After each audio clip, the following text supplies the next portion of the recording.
des Malles et nous sommes très bien reçus par Monsieur Lennart, ici, chez lui. Et j'aimerais bien savoir pourquoi vous intéressez particulièrement où, et aussi un peu, est-ce que vous êtes quelqu'un qui avait habité ici depuis quelques années, ou si vous êtes un Némalois, c'est ça qu'on dit, depuis de nombreuses générations, rien que... Il faut dire que Ébénémal est un village assez particulier. Pourquoi? Parce que nous avons fait partie du Limbourg jusqu'en 1963. Et en 63, on nous a repris, quand on a remis les fourrons chez les Flamands, on a remis la vallée du Gers à Liège. Étant dans le Limbourg, nous étions les petits parents pauvres de quelques villages wallons dans le Limbourg, de qui on n'a pas à se plaindre quand même. Mais ils ne dédoublaient pas toutes leurs activités pour deux, trois petits villages. Si bien qu'on a un petit peu été laissés pour compte. Or, pendant les périodes des occupations, et surtout pendant la période hollandaise, le sud du Limbourg était une région où l'on entreposait tous ceux qui n'étaient pas d'accord avec le régime dictatorial de l'époque. C'est ainsi que notre culture, la culture dans le sens traditionnel, s'est appauvrie terriblement, parce que nous parlions wallon. Nos parents parlaient wallon. Mes parents parlaient encore wallon. Mais ce qui s'est enrichi très fort, parce que on entreposait donc tous les révoltés, les révolutionnaires. On entreposait les fous, parce que les fous étaient une infraction à la loi. Il y avait d'ailleurs à l'époque un ministre de la Justice et de la Folie. Donc, tous ceux qui venaient de l'extérieur étaient toujours assez négatifs.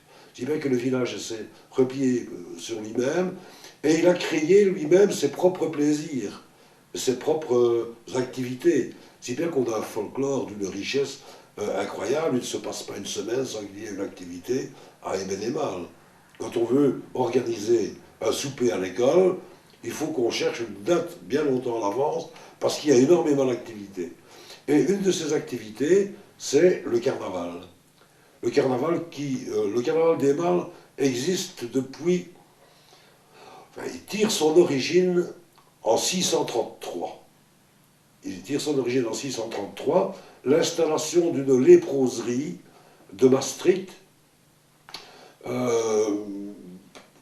peu à l'écart du village, mais quand même dans le village, en 633, a modifié un petit peu l'attitude des gens. Ils ont été repoussés au début, et puis finalement, on trouvait que c'était des pauvres gens, etc., qui venaient se promener dans le village, et affublés, sur la tête, ils avaient un drap, ils avaient des longues jupes jusqu'aux pieds, ils avaient des sortes de gants ou de vieilles chaussettes aux mains. Bon, vous imaginez bien les lépreux. Et certains avaient des plaies sur la figure. Et lorsque, au bout de 50 ans, au moment des Pépins, Pépin le Bref, etc., un peu avant Charlemagne, eh bien, quand ça a disparu, eh bien, les gens ont fêté ça. Et ils se sont moqués de la maladie. Et ils ont reproduit le stigmate de la maladie en traçant sur la joue des gens deux traits noirs. Au début, c'était de la graisse de charrette, puis ça a été du cirage, puis maintenant c'est de la crème Nivea avec du charbon de bois. Tout se modernise, évidemment. Et voilà, donc ça s'est perpétué jusqu'à présent. Ça a un peu diminué dans les années 60. Année d'abondance, année où tout le monde partait en vacances, où tout le monde avait un emploi. Donc, on a un peu négligé les fêtes locales. Mais maintenant, ça reprend un petit peu. Les jeunes commencent à trouver que c'est pas mal de perpétuer ces... Alors, quand vous disiez tout à l'heure que, avant que ça ne disparaisse, bien vite, filmons, eh bien, c'est un peu vrai et à la fois, c'est pas vrai du tout. Parce que il y a une jeunesse qui commence à reprendre goût à tout cela. Et qu'est-ce qui vous a intéressé plus particulièrement dans ce carnaval et pourquoi d'ailleurs en plus on l'appelle le carnaval noir? Oui, ouais, ça c'est important. Ce qui m'intéresse, je suis né dedans. Comme Obélix est tombé dans la potion magique, moi je suis tombé dans les carnavals et dans les cramignons. Mes parents y allaient déjà, ma sœur, toute la jeunesse y allait. On est vraiment baigné, on est enraciné de manière extraordinaire ici. C'est un village très riche et socialement très bien organisé. Il y a par exemple ici 3 fanfares. C'est un petit village de 950 habitants. Hein. 3 fanfares de 40 musiciens, c'est pas des petits machins. Il y a 5 salles de danse, il y a 5 cramignons, il y a 5 carnavals différents. Voilà, il y a le carnaval commun, c'est le fait de noircir.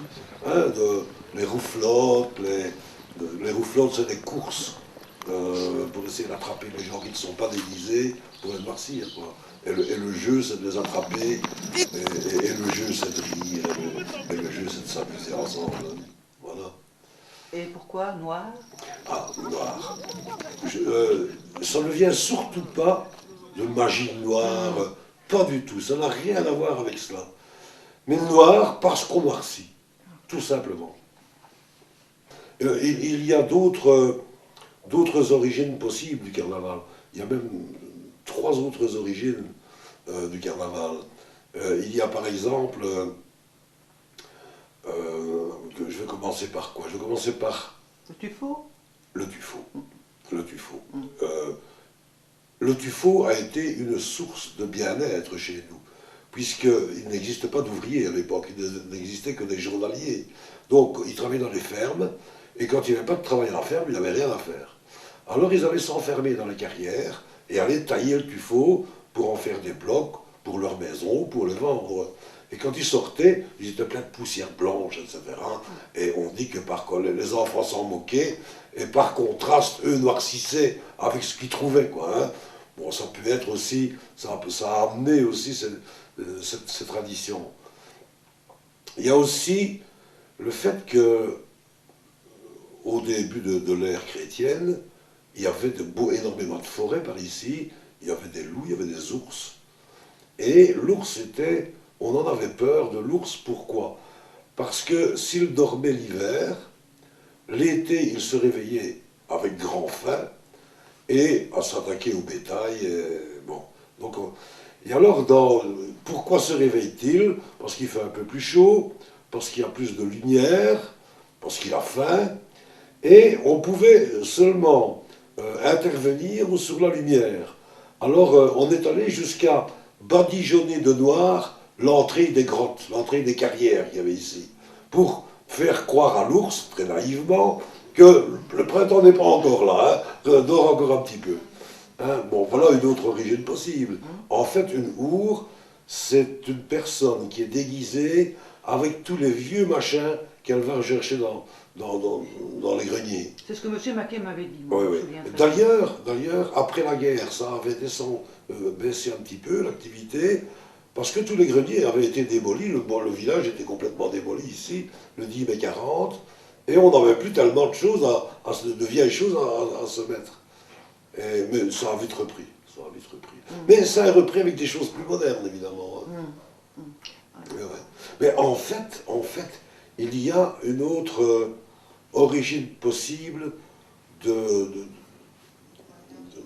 habits de la Hourde, des déguisements. Lorsque, bon, bah, c'est encore de l'histoire, évidemment, hein, lorsque Godefroy de Bouillon est allé organiser sa première croisade, les chevaliers de Nerkan, ici, l'ont accompagné et ont recruté, de gré ou de force, les habitants, depuis Maastricht jusqu'à Tongres, pour former une armée. Ils sont partis, et bien peu sont revenus.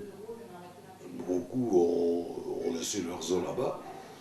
Mais ceux qui sont revenus avec des esclaves arabes, qui sont arrivés ici avec leurs costumes traditionnels. Alors, à l'époque, ils n'étaient pas nombreux, quand même, paraît-il, 150. C'était quand même beaucoup, même pour toute la région. Et alors, ces gens-là avaient leur costume traditionnel, donc c'est la djellaba, il y avait sur la tête, ils avaient leur chador, les femmes étaient voilées, et regardez notre ours, c'est comme un chat d'or. D'ailleurs, c'est noir et rouge, rayé de noir et de rouge, c'est un tissu traditionnel des Arabes. La première fois, oui, carnaval, hein. Si on avait fait ça il y a 15 jours, hein. Mais la qu'on s'amuse le mieux. Ouais, masqué, on n'a pas froid. On n'a pas froid. Puis les petites gouttes. Oh, si. La première maison, on a toujours froid. Puis après, c'est terminé. Alors, hein. Prendre la pièce mes clés. Le embêtant au carnaval, hein. On cherche toujours après son portefeuille. Il n'y a jamais de poche, c'est pas cher. Et il faut toujours trousser sa jupe pour aller chercher son argent. Parce qu'on dépense un paquet au carnaval, hein, parce qu'on paye à tout le monde. Oui, pas regarder, on dépense.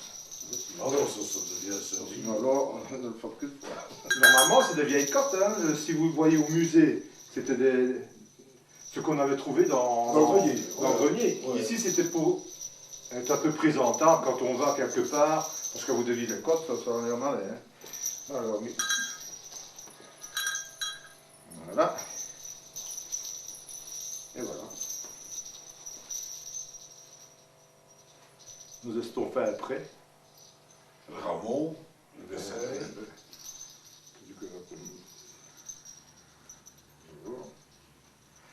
Oui, on aurait peut-être dû mettre un en vieille cote.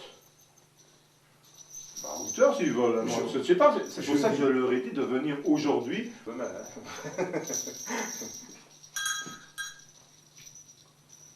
Ça, vous le mettez quand vous intronisez, tout ça, sinon vous mettez... Ceci, non, c'est quand on va à l'extérieur, qu'on joue musique. Il faut aller filmer aussi sa cave, hein, parce que tout le monde rentre par le garage, c'est ouvert le garage hein, pendant le carnaval. Et puis il y a un tas, maintenant tout est rangé, et bien alors après le mardi, déjà, le jeudi... Après le premier jour. Oui, après le jeudi, ben, c'est terminé. Il y a tout qui est hors des armoires, les masques, enfin, alors on va, quel bordel. On est au bal et on va passer des costumes, on sait pas qui nous appartiennent, mais qui est dedans. On ne sait pas qui est. Ben, c'est ça qui est bien. Hein. Il y en a qui a toujours le même costume. Et puis il dit, tu m'as reconnu, mamie. Enfin voilà. Ouais. Donc, on ne se déguise pas pour ne pas être reconnu dans la journée. Voilà. Pas bien fait. Merci. Voilà, ça c'est vraiment la hourre traditionnelle comme on la voit le jeudi matin, le lundi matin, le mardi matin, pendant tout le carnaval. Ouais. Voilà. Ou bien autre chose, toutes les vieilles fringues qu'on avait dans le grenier. C'est souvent deux jupes, voilà, comme ça.